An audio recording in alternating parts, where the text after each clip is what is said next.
వస్తాయండి. కార్పొరేట్ గురించి మనం మాట్లాడుకుంటే ఒక ఎంప్లాయీ తను పనిచేసే కంపెనీ మీద కేసు వేయచ్చా అండి? ఎంప్లాయీ వేయలేడు.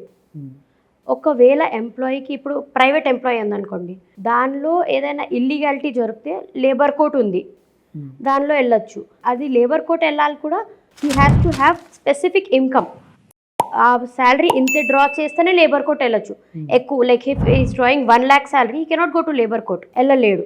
అటువంటిది దాంట్లో మనం చేయాల్సింది ఎక్కువ చేయలేడు వాడు. కంపెనీ మీద కేసెస్ ఎవరు వేయచ్చు అంటే ఇఫ్ ఈస్ హ్యావింగ్ పెద్ద షేర్ హోల్డింగ్, 10% అయినా ఎక్కువ షేర్ హోల్డింగ్ ఉంటే వాడు కంపెనీ పైన కేసు వేయచ్చు. ఏంటంటే ఏదైనా మిస్ మేనేజ్మెంట్ అవుతుంది కంపెనీకి లోపల.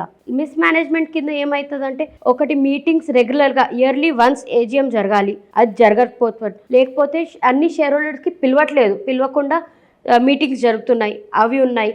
లేదా కంపెనీ పేరు పైన వేరే డైరెక్టర్స్ ప్రాపర్టీస్ అవన్నీ కొనుక్కుంటున్నారు, అమ్ముకుంటున్నారు.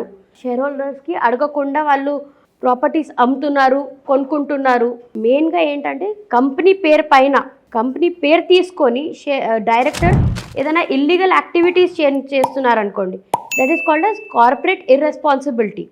దానికి ఒక సపరేట్ ఫోరం ఉంది, నేషనల్ కంపెనీ లా ట్రిబ్యునల్. ఆ ట్రిబ్యునల్లో వెళ్ళి ఆ shareholder who has more than 1/10 of the shares or is 10% shareholding, వాళ్ళు వెళ్ళి అక్కడ చెప్పచ్చు ఇది అవుతున్నాయి. అలా ఉంటే జడ్జ్ గారు ఏం చేస్తారంటే ఒక థర్డ్ పర్సన్కి అపాయింట్ చేస్తారు to look in to the facts of the case. మొత్తం బుక్స్ ఆడిట్ చేస్తారు, అన్ని ఏదైనా ఎలిగేషన్స్ ఉన్నాయి దానికి స్టడీ చేసి ఇన్వెస్టిగేట్ చేసి ఒక రిపోర్ట్ ఫైల్ చేస్తారు.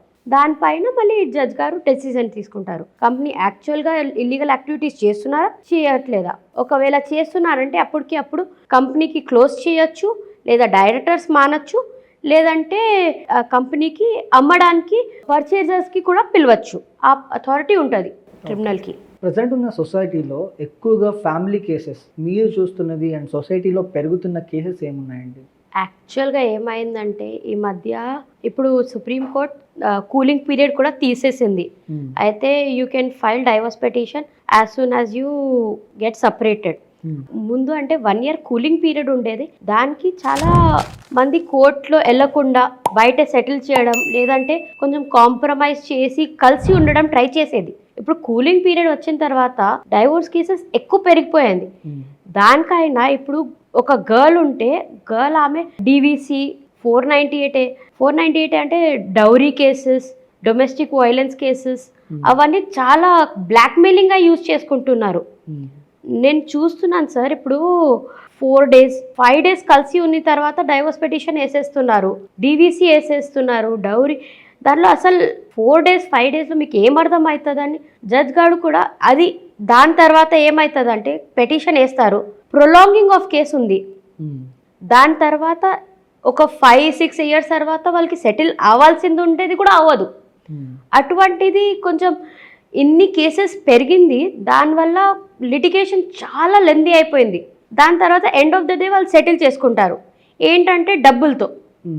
నా సజెషన్ ఏంటంటే ఒక లా రావాలి, ఎవరైనా ఇల్లీగల్ కేసెస్ వేస్తున్నారంటే దానిపైన వాళ్ళకి కూడా ఏదైనా యాక్షన్ అవ్వాలి.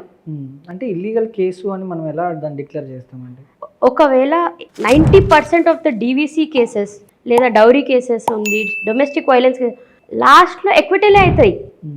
ఒక 5-6 years నడుస్తాయి, నడిచిన తర్వాత ఎక్విటల్ వస్తుంది. అప్పుడు ఏదైనా పనిష్మెంట్ కంప్లైనెంట్కి ఇవ్వాలి. అట్లా చేస్తే కేసెస్ తగ్గుతాయి. లేకపోతే ఇది బ్లాక్మెయిలింగ్ లాగా అయిపోయింది.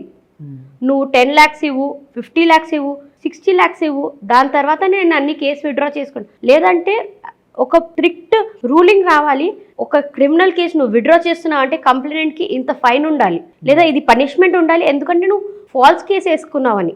అంటే మీరు అన్నట్టు కొన్ని సమయాల్లో ఏం జరుగుతూ ఉంటుందంటే వైఫ్ అండ్ హస్బెండే కావచ్చు, లేకపోతే వేరే వాళ్ళే కావచ్చు, ఫేక్ కేసు ఫైల్ చేస్తూ ఉంటారు. కరెక్ట్. సో దానివల్ల ఆపోజిట్ పార్టీ వాళ్ళ time waste, court time waste అవుతుంది.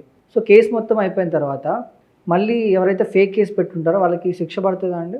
ఈ ప్రస్థానం లా ప్రకారం ఏం పడదు, కానీ నా సజెషన్ ఏంటంటే పడాలి.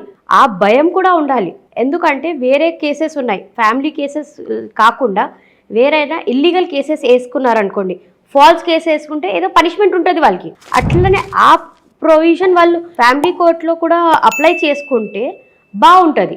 అటువంటి ఫేక్ కేసెస్ తగ్గితే కాంప్రమైజ్ తొందరగా అవుతాయి, కేసెస్ తొందరగా సెటిల్ అవుతాయి, లిటిగేషన్ తగ్గుతుంది. ఓకే.